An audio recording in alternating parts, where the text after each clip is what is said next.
Hey, welcome back. I am really happy to be here today because I got a great subject for my video today, and thanks to one of my viewers. And on my last video, if you watched it, you'll notice that I asked specifically for requests and ideas for videos, and well, unfortunately, only one person actually responded and made a comment. But that's okay because they made a really good one. They actually made another comment in one of my other videos that I think I might even, I think I'm going to throw it into this one. I was actually going to do it as a standalone, but thinking about it, I think it kind of fits with this one. And, well, basically, they said, help. I need help. I'm a novice, and I, need to know where to start with this problem with my horse. Well, there's the way I see it, there's kind of two parts to that. First off, they're a novice. They're relatively new to horses, I guess.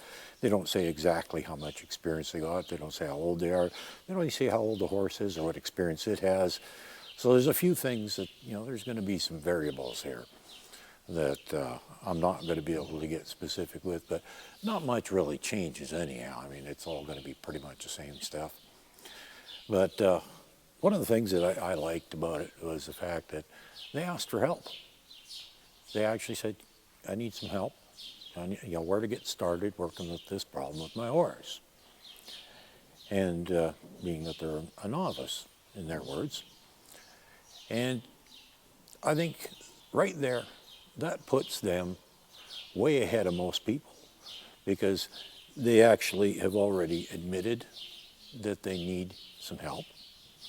And they basically said their willingness to learn. And those two things together, I mean, if you're willing to admit you need to know something, you need to learn, you need some help, all that stuff, you can't learn unless you're willing to admit that you actually need to. And they did that. And I got really excited when I read that comment because it just, that is exactly the mentality you need to have. And I don't care how long you've been messing with horses, nothing changes. You still got to have that same mentality that, I could use some help with things, and I still want to learn. Because I don't care if you live to be 150, you're not going to know much. You're still going to be learning. And sadly, I didn't start messing with horses until later in life. And so, well, I got lots to learn. And by the time I die, I'm going to know very, very little. Very sad, actually. But, one of the worst things you're ever going to hear, though, when it comes to being new to horses is, and it's very intimidating, too, is somebody will come out here, well, I've got a lifetime of experience. Well, when I have, somebody do that to me, or say that, I hear somebody say that, I pretty much immediately stop listening to them because, well, there's a few parts to that, and it doesn't have much to do with horses, I'm afraid. See, first off, anybody that has to tell you that they have got a lifetime of experience, well, they've got some mental health issues right off the bat. They're very insecure about what they know, and they're trying to convince you that they actually know something. Maybe they're trying to give themselves credibility so that, they can win an argument with you on how to do something with your horse, and that will make them feel better about themselves. Well, the problem is they need to feel better about themselves without doing stuff like that. The other part of that is, how old are they? If, for example, they're only 20 years old, most people probably aren't going to be doing much any earlier than the age. I mean, they might get on a horse, but as far as actually working with horses and the training and that sort of thing, and most of them aren't going to really do much before the age of maybe 13, maybe 12. I don't see that happening, which means that 20-year-old person that has a lifetime of experience actually only has about 7 years of experience, which isn't really a whole lot. Then, of course, there's the quantity versus quality thing, too. It's like, well, did they spend a half an hour with a horse once a week? They call that their experience? Or were they out there for a couple hours a day, each and every single day. I mean, there's a big difference between those two and the amount of experience they actually have, even if they do have a lifetime of experience. And then it's, well, what do they call experience? I mean, while they're having breakfast, they look out the kitchen window, and on the other side of the road, the neighbors have a pasture with a couple horses in it that they would observe from a distance while they're having the breakfast. And they consider that experience. So, somebody says, I got a lifetime experience, don't even bother listening to them. Because the fact that they actually even have to say something like that in the first place says there's a problem. And then, they, like I said, how much, is it quality, and what's the quantity, and, there's just so many variables. I don't care. Even if they're like 30, 40 years old and they say, I got a lifetime of experience, well, how much time have they actually spent with horses? And how much have they actually learned? And, oh yeah, the other problem with those people, well, this is just kind of my own opinion, but I suspect strongly that if somebody says, I got a lifetime of experience, they're basically telling you they already know it all and they don't need to learn. And I don't care how old they are, they're not done learning. And those are the worst people because they're stuck in their ways. And even if they do have a lifetime of experience, they might have a lifetime of doing it wrong. So, there you go. If somebody says lifetime of experience, ignore that. The other thing about being new to horses, and this is really interesting too, is, and I've come across this firsthand in different organizations I've been in over the years, which had nothing to do with horses, mind you, but each human is a very unique individual.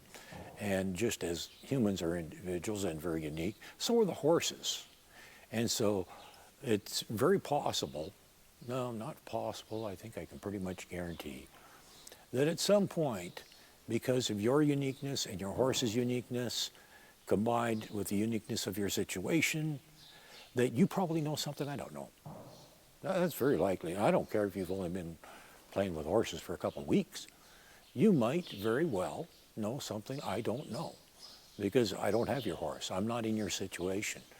There's just so many variables there. So, don't be hard on yourself because you're new, because your attitude, as this person has demonstrated, their willingness to learn, that's far, far more important than how new they are to horses. Because within a matter of a couple months or a couple years, they could end up with way more knowledge than the individual that has been working with horses or riding for 20, 30 years. It's just, it's one of those things. You cannot say that somebody's new to horses. Well, maybe they are, but, that really isn't the determining factor. The fact that this person is willing to admit they need help and they are willing to learn. Well, like I said, they could be pretty darn new to horses and they're still going to set themselves way ahead of an awful lot of people. And, like I said, they're the only one that even made a comment on that video. So that tells me some very unfortunate things. Maybe other people are just too insecure to ask for help. I understand that. I mean, it's tough. But hey, I'm just, the average person. I'm nobody special. Don't be scared to make a comment on my videos. It's not like I got 1 million followers. Probably never will have. And, from what I've been seeing on YouTube, the number of people out there doing horse videos, it's actually an awful lot. And I know that there aren't that many out there because I watched a few of them and they're like, they don't really have a great understanding of horses, and it's most likely, from what I could tell, they're just parroting somebody else. They're just, if they've been following a trainer X or clinician X or whatever, they decide they're going to do videos and basically just telling you exactly the same thing that person told them. And, I got to say, particularly if you're, even if you're not new, if you're looking for a certain clinician to follow, if you want a training program to get involved in, it's okay to follow one person for that purpose, but don't limit yourself to that one person. Get advice from as many people as possible. Watch as many different videos and read as many different articles as possible to get a balance of what's really going on, because the more you watch and the more you read, the more you realize you start seeing patterns. You start seeing the extremes of one way or the other, and the ones that are in the middle. And you'll listen to 10 people talk about a certain situation, and 4 or 5 of them actually pretty much agree. The others, they're way off here and there on the subject, and that might be problematic. And of course, one of the problems with the internet, which is basically our library now and our prime source for information, and which isn't all bad, but unfortunately it's cluttered with a lot of stuff. I've said before, you really got to sift through it and pay attention, and the more you watch, like I say, if you want to learn, watch as much as possible, not just my videos, lots of other people's videos as well, to try and get as much information as you can, and you got a better chance of getting a balanced view of what goes on and how to do things.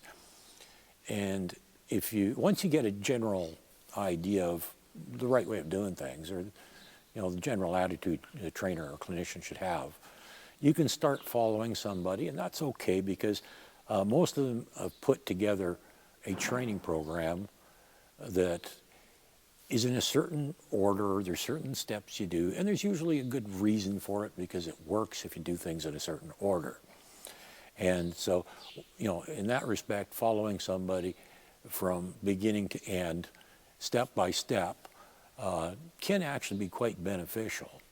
But I don't think it's a good idea to limit yourself to that person only. And I can think of, I don't mention names, but I can think of one fairly well-known individual that doesn't actually say it, but it is strongly discouraged that you pay any attention whatsoever to any other trainer other than them. And if you join his training program, it's almost a little cult. You're discouraged from talking to anybody that is not part of that cult, and things like that. Watch out for stuff like that. Man. So those are things that, I don't care what stage you're at. If you're going to try and get more information, you got to be careful.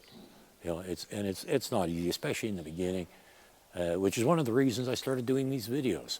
Is in the very beginning, I had a heck of a time finding information. It was just terrible because, well, I grew up in the city, which makes matters a whole lot worse, but in some ways that might have been a bit of an advantage, because I was never indoctrinated into the old school, this is how it's done thing. But at the same time, there are a lot of people still practicing some rather barbaric methods that I very quickly decided, no, that's not right, I'm not going to do that. I don't agree with it. And but the few people that actually knew anything, for some strange reason, well, it's very hard to hook up with the right people in the first place. And the few that actually knew anything that I thought had any credibility to them, didn't, for some reason, they just didn't seem that willing to share the information they had. So that was one of the reasons that I started doing these videos, is once I started to gather information, I thought, you know what, I know how hard it is to get this stuff. I'm going to start sharing it. And the reason you don't see me do a lot of demos in these videos is because of the fact that I've discovered over the years that there's a lot more to being a good horseman than methods and techniques. I've mentioned this many times, that being a good horseman is not methods and techniques. It's a mentality that you got to have. And like I said, the person that made a request for a video, they demonstrated that mentality by asking the question and making a request for a video. They said, hey, I need help. Right there, bang, that's part of the mentality. That's a very big part of the mentality, is being willing to admit you need help and being willing to ask for knowledge, because that's the only way you're going to get it. It's great. And You know, another comment that individual actually made was on another one of my videos, and I apologize if I don't say your name because it's kind of hard to pronounce the way it's written. I'm not quite sure if I got it right. It's rural something. It's like there should be another letter or vowel in there. I don't know. It doesn't seem quite right to me, and I just can't make it flow. So I'm not going to bother. You know who you are anyhow. It doesn't matter to anybody else. If they want to go back to my last video and read the comments, they'll find it anyhow. And so if I don't mention your name, don't take offense to it. It's nothing personal at all. In fact, like I said, I'm pretty excited about the fact that you actually did ask and make a request. And, well, yeah, one of the other things that they said was on one of my other videos, I think it was actually a response to a comment I had made where I said sometimes I doubt myself because somebody else had said, you know, I take good care of my horses, which I really try to, but occasionally I do doubt myself, and not just, you know, with whether or not I'm giving them good enough care. You know, I doubt myself a lot of things, maybe a little too much sometimes. Self-doubt can actually be pretty bad, but when they mentioned it, I started thinking about it. I thought, you know what? In context of the other requests they made, I think this is a good doubt, because a tiny bit of doubt I think everybody should have. I think it's good for you, because if you doubt where you're at and what you know, you are going to try and learn more. And just like at the intro of my videos, it says there is a better way. Let's find it. And if you doubt where you're at, you're going to try and find that better way. So I think that little bit of doubt, just a little bit, too much is bad. It could be very disabling, debilitating, just bad. Too much is bad. Self-doubt is horrible. It could be very crippling, keep you from doing anything. But a little bit of doubt, I think it's actually a good thing. Keeps you on your toes, keeps you questioning yourself. Because, you know, and I don't care who you are. If you just started with horses or you've been playing with horses for 20, 30 years, whatever, you can have good days and bad days. And there are going to be days where you're going to be working with a horse and nothing's going to work for you.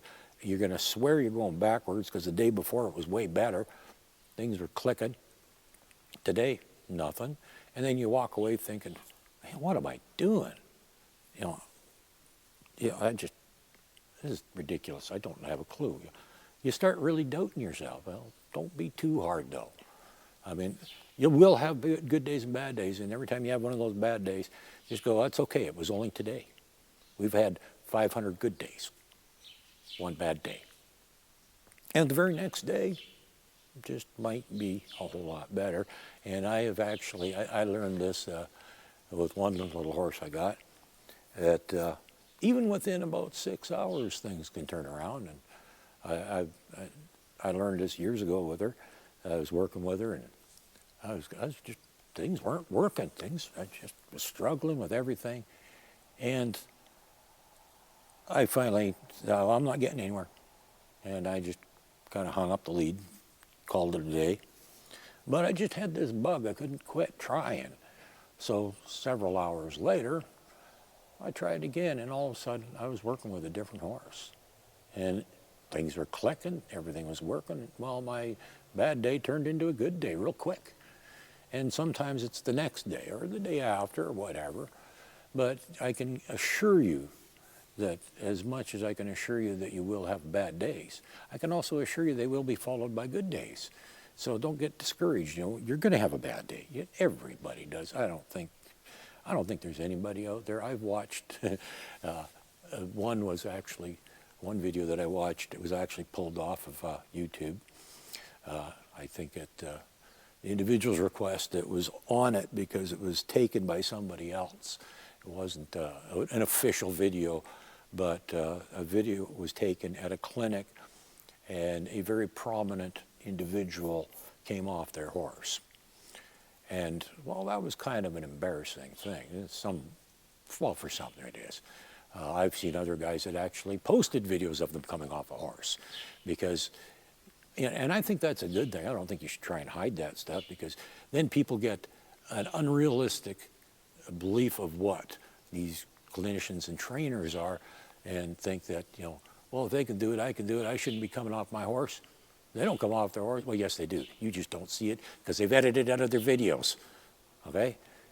And, that's why one individual who actually posted a video of himself coming off of a horse at a clinic that he was doing. It wasn't his horse.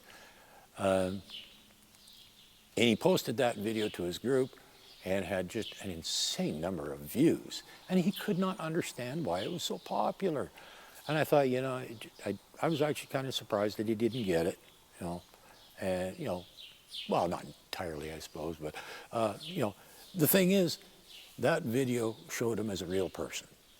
And, this guy was a former bronc rider, competed in reining. I mean, he was a very experienced rider as well as a very good trainer and clinician, and he came off a horse. So if that can happen to the best of them, don't feel so bad if it happens to you. That's one of the things I think probably one of the reasons that video was so darn popular and so many people watched it was because it showed that the best of the best could have a bad day and come off their horse. And, well, anyhow. So what's my point there? Oh, well, I don't know. Did I have a point? Yeah. Nobody's perfect. I guess that's about it. I don't care how good you are. You're going to have a bad day. Whether you're coming off a horse or your training isn't working. And don't let it get you down. Don't get beat up by it. I mean, I know it's tough. It can be. I've had those days where I wanted to throw my hands in the air and walk away and say, forget about horses. Because I was making so little progress. And, the horse that was in front of me at the moment was so much worse than the horse I had the day before that, which is something else that I should probably mention is, don't worry, and this applies to everybody. I don't care if you're new to horses or you've been around for quite a while. Don't worry about what your horse did yesterday. Worry about what's in front of you today. Right now, the horse that's in front of you right now, that's the one that you got to worry about. That's the one that you got to deal with. That is the horse that you're working with. You're not working with the horse from yesterday. That was yesterday's horse. Today, you're working with today's horse.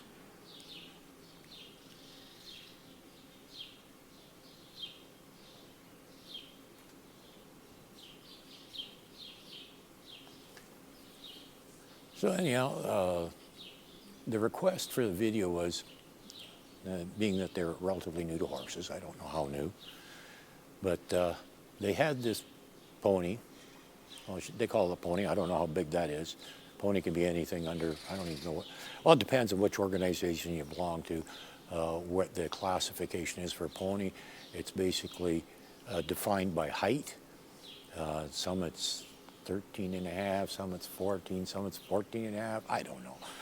But, and then sometimes there's ponies by breed too. It's a very confusing topic actually sometimes. But anyhow, they mentioned that they had this pony that was very afraid of things to the point of it's actually terrified. And they wanted to know where to start with it. How could I help them? And I'll get to that in just a minute, but first thing I want to say is congratulations. You have a perfectly normal horse. And why do I say that?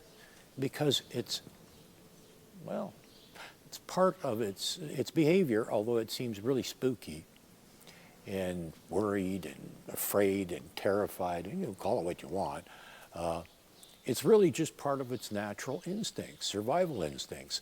And the more they interact with humans and the more different events they have in their life to draw from, the less that exists. But their survival instincts never ever actually go away. They've always got that. And if they don't understand something, they will be afraid of it. And typically, if given the option, they will run away from it. And that's how they stay alive. And that's why, even though horses have existed since the beginning of time, to this day, we still have horses around to enjoy because they are terrified. And that's what keeps them alive. So what you're really describing is, well, I guess calling it a feral horse or very unhandled. See, I don't really know what the experiences are of the horse, but it's actually very typical, a very normal thing for a horse to be afraid. You know, that's part of their survival instinct, and that's what they have going on that keeps them alive. That's what, like I said, if it wasn't for that thing that a lot of us don't like, we wouldn't have horses. So what you got is a perfectly normal horse, and I would strongly recommend. I don't show a lot of detail, but go through any of the videos that I have posted in the past year that involve the worried girl that I've been working with, and get an idea. That horse, extreme case, and she has been like that for pretty much her entire life, and she's in her early 20s now. Still very healthy though, so don't let the age mean anything to you, because what's really funny is most people that see that horse think she's only about 15, and really she has got the health and everything of a 15-year-old, and athleticism and beautiful movement and nice horse, but very worried. But nobody has ever taken her through the steps necessary to get her over that. And depending on the horse, it varies from horse to horse. Every horse is a little bit different. And I got one guy, he's just cool as a cucumber, but he's also fairly young too, which makes a difference. That's helpful actually. And like I said, this one I'm working with, she's already in her 20s, and any horse that has been that way a long time, it's much harder to do. You still deal with it pretty much the same, but it's just going to go a whole lot slower. So, and I haven't been putting in an extreme amount of time with that horse either. So if it seems like, well, geez, you've been posting videos about this horse for years, it's taking you that long. Well, you got to consider that quite often I only work with that horse maybe once a week, and at that, it's sometimes only 15 minutes.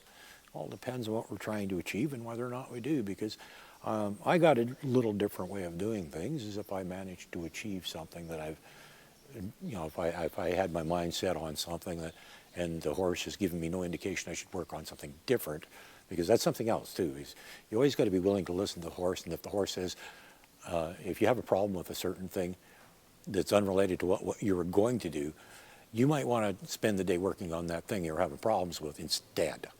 So you might have to make a change of plans. But as long as I don't have that change of plans thing, I get an idea of what I want to do, and I decide, okay, we're going to work on this, that, or the other thing. And if we make significant progress within a matter of 5, 10, 15 minutes, I might just call it a day right there. I might just quit. But she did ask a question though, and I got to elaborate a little more. And in a couple minutes here, I'm going to bring a horse in here and give a little bit of a demo. It's not going to be great because I'm not there, and your horse is not one of my horses, and your situation is going to be a little bit different than mine. And so, take everything with a grain of salt, no matter what I say. Be willing to modify it a little bit, whatever I show you. I don't have hard, fast rules that say you must do things my way. In fact, I don't want you to do things my way. I want you to do things your way.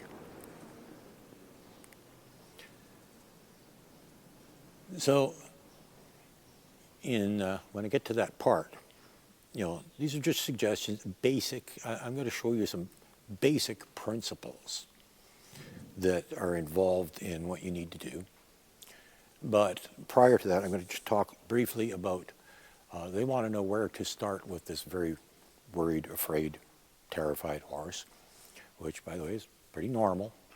So you can start with a little encouragement right there. Is you got a normal horse. You got the same problems that I deal with all the time.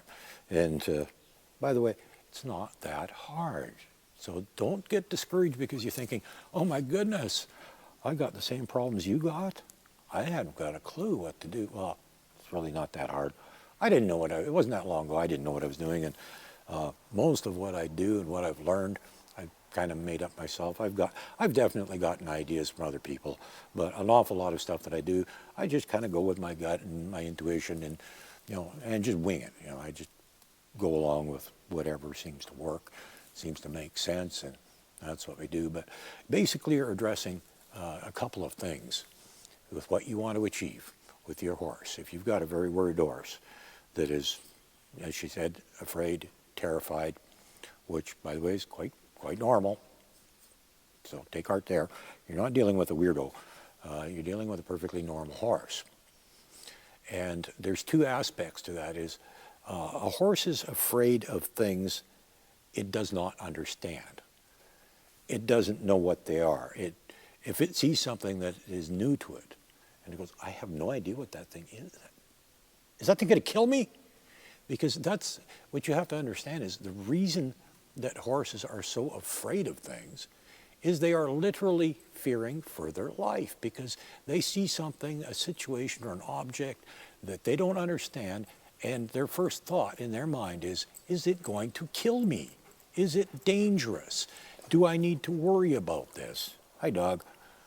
And that's why the horse acts the way it does. It is acting afraid because it is quite literally fearing for its life. It's a matter of life and death as far as that horse is concerned. So, weirdo. So, that's one of the things you have to understand is, the horse is just being a horse. When it's acting afraid and nervous, spooky, whatever you want to call it, there's a lot of different scenarios. And when it happens, it is simply being a horse, and it is wanting to stay alive. That's it. It just wants to stay alive. That's all that happens. And the second part of that, first part, the horse needs to be exposed to these things and learn a little bit about them to understand them, that they're not a threat.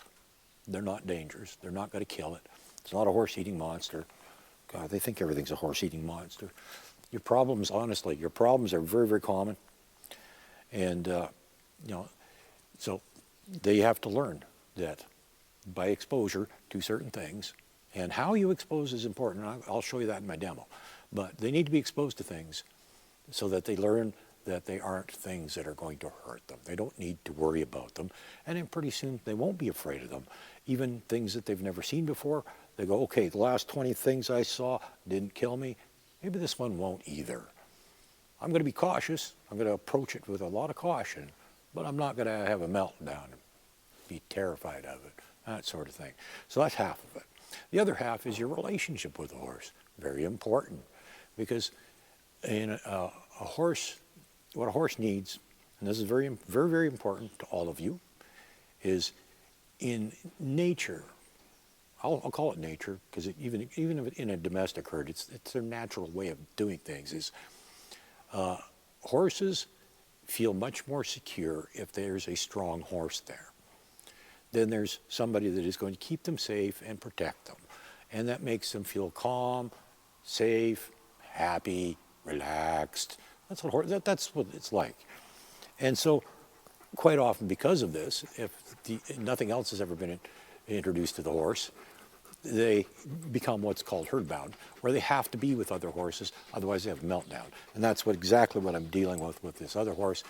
She's very, very much herd bound, or was. She's getting way better. But she got her security from other horses and always felt better when she was around other horses. Now, what you need to do is build your relationship with the horse, and whenever you're with the horse, something you're going to hear a lot of is always end on a good note when you work with your horse.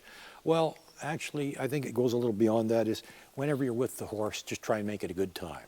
Don't take your horse somewhere that makes it really, really, really put it over the edge kind of thing. And eventually the horse starts to realize that when they're with you, that nothing bad ever happens. You keep them safe. You will never take them anywhere or introduce them to anything that's going to hurt them or make them have a meltdown. So your relationship with the horse and how you treat the horse. Look, dog, I'm trying to do a video here. Go away.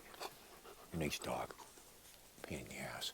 Anyhow, you want to make sure that when you're with the horse, as much as possible, and it's not 100% possible, I did a video on this a while back. I said, find the line and don't cross it. That's the line where the horse has a meltdown, where it freaks out, where it gets terrified.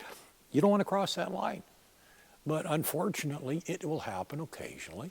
And sometimes just in the process of trying to find the line, you're going to end up crossing it. So these are things that you need to know. is, and these two things go together, is your relationship with the horse. Once it takes a while, does not happen overnight. It takes a while to build a relationship with the horse so that the horse starts to realize, hey, whenever I'm with them, I'm okay. Life's good. They keep me safe. They don't make me do anything hard that hurts me. They don't take me to scary places, things like that. And that's where being very conscious of what you're doing with your horse and what's going on when you're with your horse, very important in your relationship, because if every time you're with the horse, even inadvertently, scary things happen, the horse starts connecting emotions to images. And if it feels fear and it connects that to the image of you, then every time it sees you, it goes, oh no, here comes that person that makes me scared. So you want to make a point of whenever you're with your horse, as much as possible, making it a good time. Okay? And those are the two elements. Your relationship, where you become something that the horse automatically views when they see you as a good time, a safe time, not a scary time, then that's one of the things you want to work towards. And there's a lot of different ways of going about it too. And I'm not even going to try and tell you all of them because it would just take way too long. But and a lot of times I just make stuff up as I go, depending on the situation and the horse. And that. But those are the two elements: is exposing the horse to as many different things as possible until it learns that new things aren't going to be a threat to it. It doesn't need to be afraid. And the other thing is your relationship with the horse, so that the horse learns that when you are there, that you will keep it safe, and it doesn't need to be afraid because, hey, mom's there, or dad's there, whoever, they're going to look after me. I don't have to worry. So I'm going to go get a horse, and I'm going to bring it in here, and we're going to do a little bit of a demo, and it's not going to be a very good one, I'm afraid, but to give you a rough idea of how you can help your horse that's really worried. And like I said, something that will give you a lot of ideas, or a general idea of what you can do, things that you can do, many things that you can do, because the more you do, the better. Go through all of my videos about the worried horse, watch them, put together the pieces, and one of the ones that I think really fits what we're talking about here is the video that I titled, a fairly recent one, Start Small. And that's where you basically start with something that isn't going to make the horse have a meltdown. And by the time you get to the thing that used to make the horse have a meltdown, it doesn't have a meltdown anymore because you've worked up to that. And then, hey, well, all those other things didn't bother me. I can handle that too, okay. So that, I think, is a really good video to watch for this particular scenario. But I'm going to bring another horse in here, and we're going to go through a few things. Probably won't take very long because there's not a whole lot I can show you, but just I'm going to show you a basic principle that you can use and adapt to your situation and help your horse. And like I said, the two components, the two most important components, I don't even have to have a horse here to show you this stuff. I just got to tell you about it, is your relationship and exposure to as many different things as possible. Those two things, you put those two things together, and you are going to have a really mellow horse. I promise you. But don't expect it to happen overnight. It might take, well, my observation on best case scenario, I had one that was pretty freaked out when I got her. Within a matter of actually weeks, she'd improved significantly. Not perfect yet, but I think she'd really come around by about 3 months. And that wasn't necessarily working hardcore with her every day or anything like that either. But I simply spent lots of time with her, exposing her to other things. And, pretty soon she started figuring out, hey, I don't need to be worried all the time. So, and that's, in a way, that's one of the things that I kind of like to specialize in, sort of. Well, it's something I understand, because I understand how a horse works. It, like I said, if you got a nervous, worried, spooky, freaked out horse, it's a normal horse, perfectly normal horse. And by the way, those instincts, the survival instincts, you're never going to get rid of them. Don't expect them to ever go away. But what our goal is to teach the horse to think on top of that, so it doesn't need to resort to the reaction of the instincts to keep it alive, because it can look at a situation to think its way through and go, I don't think I need to worry about that because it looks an awful lot like something else I've already done or seen, and therefore, nothing to worry about. We're good. So, anyhow, let me go get that other horse. I'll be back in just a minute, and I'll talk to you. Okay, we come to the demo part of this video, which I'm not sure how well it's going to actually work because I don't even have the right horse. The one I actually wanted to use for this is about half a mile away. We have a big pasture here. And, well, I didn't feel like going all the way out there to get the other horse. So this one happened to be handy. So she's a good little horse. She's my faithful little assistant. We've done many videos together. She's very helpful. Although she will not exactly be perfect for this. Actually, none of my horses would be, because they're already over all this stuff. But this one here, and actually maybe it's a good thing I do have this one here, because she used to be scared of everything too. In fact, she was extremely head shy. You couldn't do this at all. And if you actually happened to touch an ear, she'd rear up in the air, do a 180 and bolt the other way. Just terrified. Terrified little thing. Poor little horse. I don't know what happened to her. I really don't. I have no idea. But had a very profound effect on her, that was for sure. But by doing basically pretty much what we're going to show you here, we managed to overcome all that stuff. So we're just going to, and this is going to be very generic, by the way. I should mention this. What I'm about to show you is very, very generic. It could be, you can do this any way you want. I'm just going to show you some basic principles. Now, first thing you're going to see is we've got a barrel over here. And this barrel is not a barrel. I know it looks like a barrel, but that's not a barrel. That could be any scary object. Excuse me, little girl, come over here. Wake up.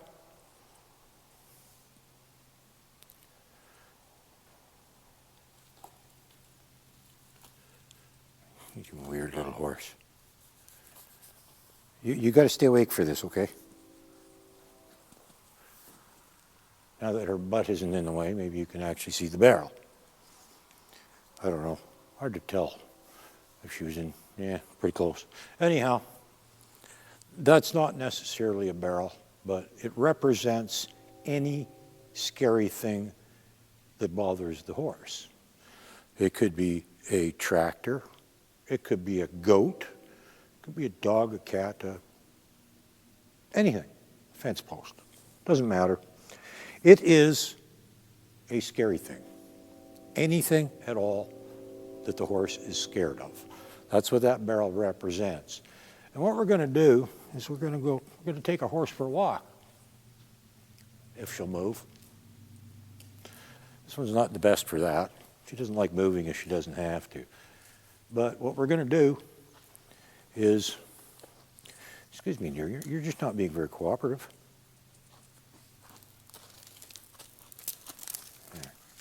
So we're going to be taking our horse for a little walk. And we're going to head towards the scary object. Now, what's really important that you do here, will you please wake up? One moment, please. What's really important here when you're getting near the scary object is you have to be paying attention to the horse. Now, I've talked about the importance of paying attention to the horse, and this is something that, the person that requested that information this is important, and it's something you're going to have to learn. Where to get started? You get started by learning to observe the horse. Because when the horse gets worried, well, you already know your horse does, so you're probably already getting there with that one. You're starting to know what to watch. With her, she doesn't look too worried right now. Head's way down, ears are kind of off to the side. Yeah, she's not very worried. But You watch for the signs that say she's getting worried. If all of a sudden the head comes up, the eyes bug out, the ears are going forward, the horse is definitely getting worried, and it is definitely on the verge of a meltdown. You don't want that. As soon as you start approaching the scary object, now, again, this is just a barrel, but it represents anything and everything that the horse could be afraid of. Go eat the coyotes. And as you get closer to that barrel, if you see at some point, not the barrel, the scary object, scary thing, whatever it is, if you notice that the horse is getting concerned, don't go any closer. That's the line. You found the line. As soon as there's any indication, if the head starts to come up a little bit, ears are starting to go forward, it's looking at a certain direction, the horse is getting concerned. And this is when you do not get any closer to the scary object. This is where it goes back to, I said, you find the line and don't cross it. Okay, so we're not going to. We're not getting any closer. We're going to walk past it though, but we're going to keep the same distance. It's going to be a little tricky, but we're going to try and not get any closer to it. Obviously, she's not worried about a barrel, but I'm just trying to show you what you're doing. Is you don't want to get any closer, put any more pressure on the horse.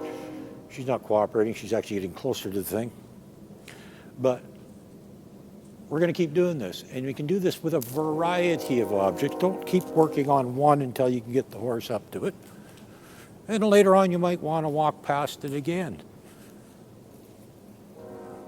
but about that same distance away where you know where that line is, okay? And the following day, when you go near that scary object again, you're probably going to find out you're going to get a little bit closer. Maybe not a lot, but maybe a tiny bit. Then again, depending on the day, like I said earlier, you know, good days, bad days. And you may actually find out the horse gets worried way back there, a lot further away. But that's okay. Wherever it is, it doesn't matter. That's the horse you're working with that day. If it changes from day to day, whatever. But that's why you got to be constantly paying attention.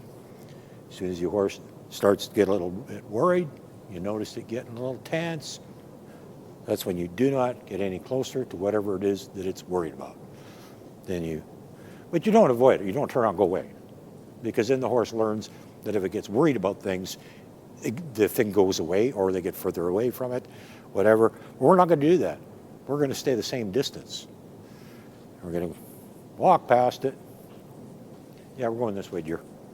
Lazy little horse. This is why I didn't want this one. But she was the only one close. And then, well, maybe once you get way past, we'll turn around and come back. That same distance away.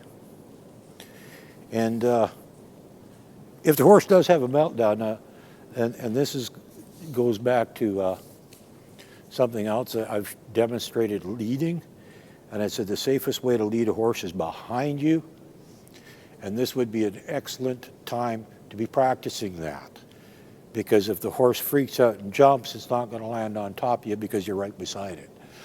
If the horse is way back there, guess what? She can go a lot of different directions and she's never ever going to hit you. So basically that's that's something I encourage practicing safety at all times. In leading, that's very important because if you're doing this stuff where you might accidentally cross the line, it can happen.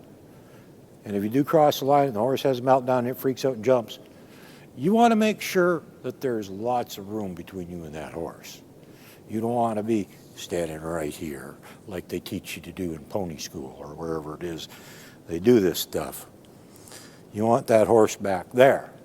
So if she decides she wants to go that way, she can go that way. She can go that way. She can go that way. She can go just about any direction she wants. And I'm safe. And if one of the things that they'll tell you is that, if you're ahead of the horse, it can run you over. It will not, absolutely not. If a horse is freaked out, even if it's in a panic state, which is when it kicks into reacting and instincts, if it gets real worried about something, that's exactly what it is. It's in panic state. And pretty much oblivious to things that, it doesn't really care much about anything. But if it's in that state, it still wants to take the quickest path. And the quickest path is to go around obstacles, not through them. So it's not going to go through you or over you or whatever. going to go around you. So, and in the process of doing this, you're building a relationship with the horse, because pretty soon the horse realizes, hey, you know what? It doesn't matter where we go, what we're doing. Nothing bad ever happens, ever. Never, ever, ever. So you're doing two things. And, don't work on just one thing, as many different things as you can. This time, it might be the goat. 5 minutes later, it might be the tractor. 10 minutes later, it might be your car. I don't know. Whatever it is the horse is worried about.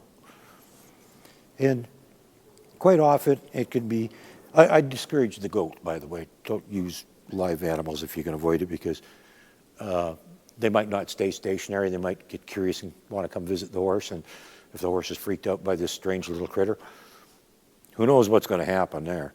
It could have a meltdown and bad things could happen. You don't want that. Like I said, you don't want to cross that line.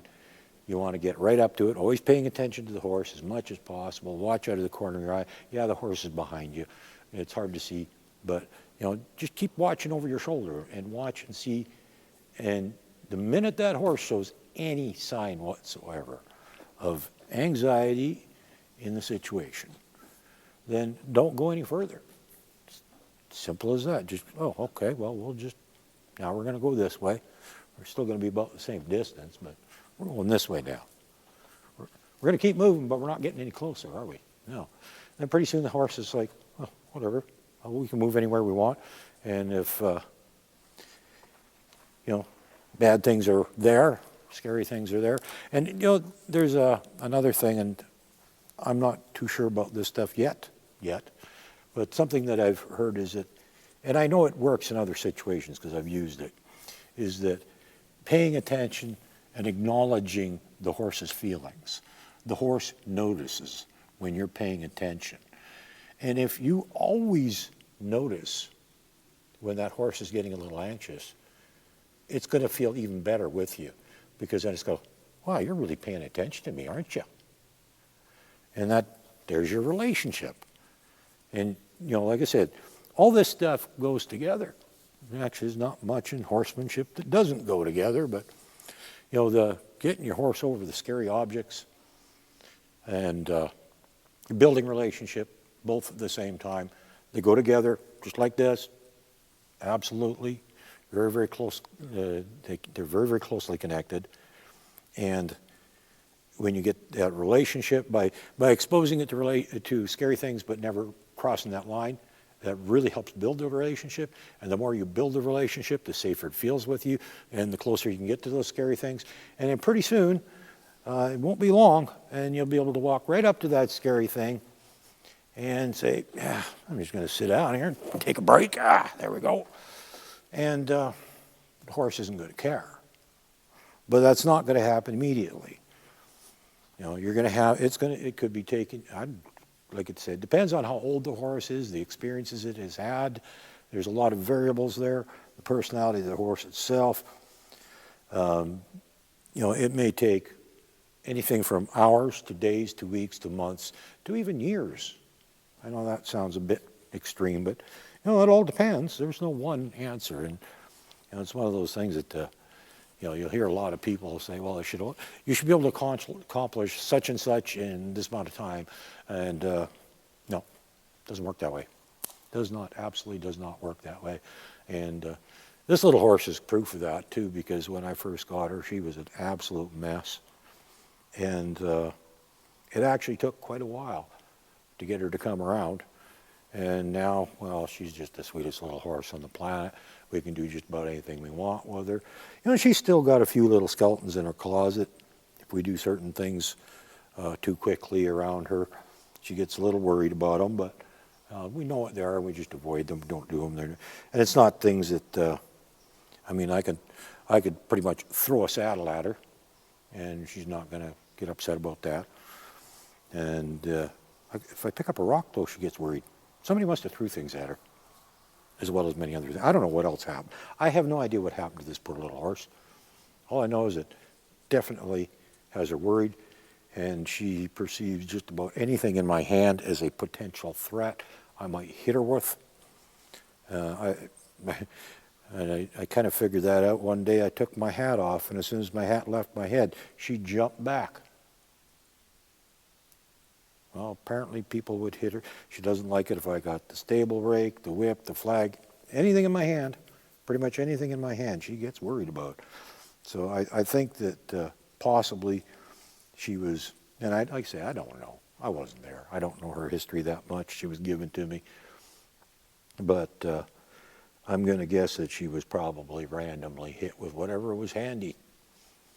And, well, I don't think hitting a horse is ever an answer to anything. But so basically that is about it. I mean, I could do this 20 more times, but there's not really much more to show you. Is you basically take the horse near scary things, pay very, very close attention to the horse.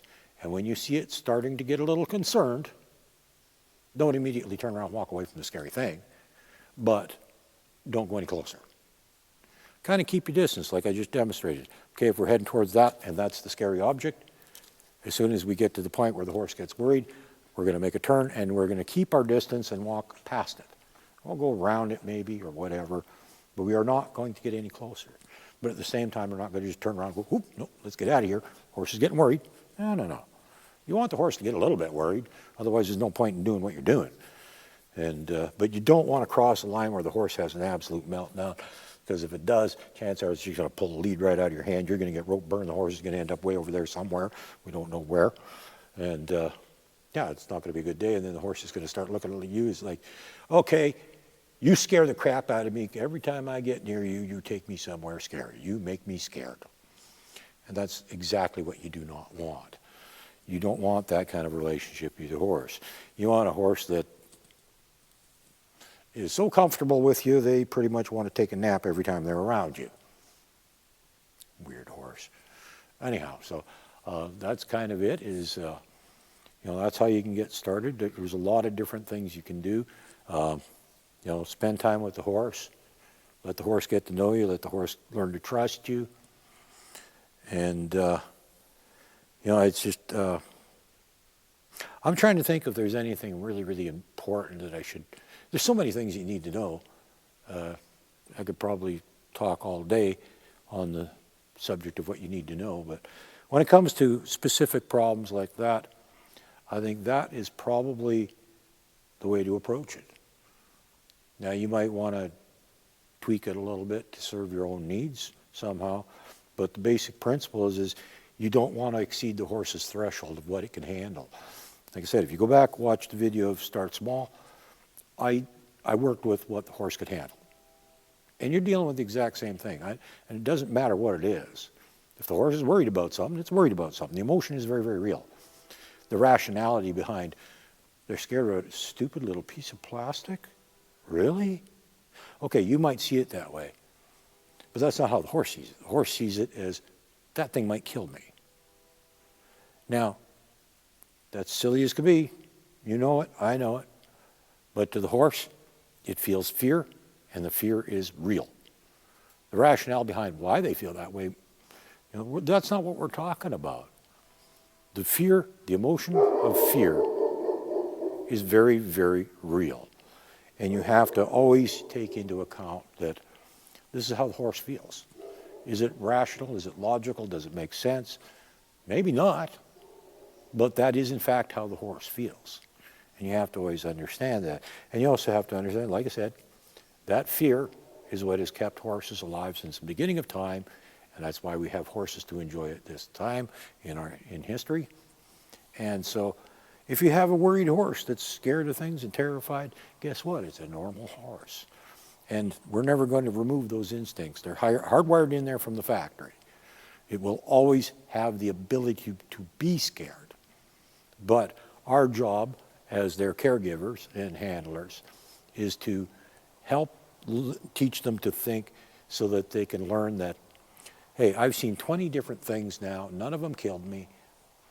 And as long as you're the one saying, go here or go there, then I think we're okay. It's going to be all right. So that's, I don't know if there's anything else I can do. Like I said, go towards a scary object, Watch the horse closely. That's the most important part. And that'll actually have a twofold effect too for you, is you're going to get to learn the horse. You're going to get to be able to read horses better, because the only way to learn that stuff is just by doing it. There's no, I mean, you know, people can tell you, but it's just so much different observing it for yourself. Like I can say, hey, when the horse tenses up, well, I can't tell when the horse is tensed up. Well, maybe you can't. But after you spend enough time with the horse and you start figuring out, okay, the horse is starting to get worried. I'm seeing other signs as well. And then you notice, hey, wait a minute, there is a little bit of difference in the body. It is getting tensed up. Okay, so, and that's why, you know, working with a horse and doing this kind of stuff, you are going to learn a lot about your horse. And you don't have to be a master horseman that knows 100 different horses. You only need to learn your horse. That's the only one that really, really matters. So, you know, spend lots of time with your horse. Just reassure it. They understand your emotions. I should explain that when you are with a horse, I've said before, there's no place for emotions. Anger, hate, anything like that, disappointment. If you got any of that in you, stay away from the horse. If you want to get excited, happy, proud, approving, anything positive, anything good, that can be with your horse. Because they know if you feel proud of them and you are there for them, they know. Horses are very sensitive that way. They can feel your emotions. They know what's going on. And, you know, that's how you help. That's how you can, you know, another one of the many elements you can do to build a relationship with a horse is just always feel positive when you're around the horse. Feel happy about the horse. Be proud of the horse. And, you know, pretty soon they're going to know it. And it's all going to work. And then pretty soon that horse is going to trust you so much you can take it anywhere you want. And it's not going to be scared of anything. So, no secret solutions. Just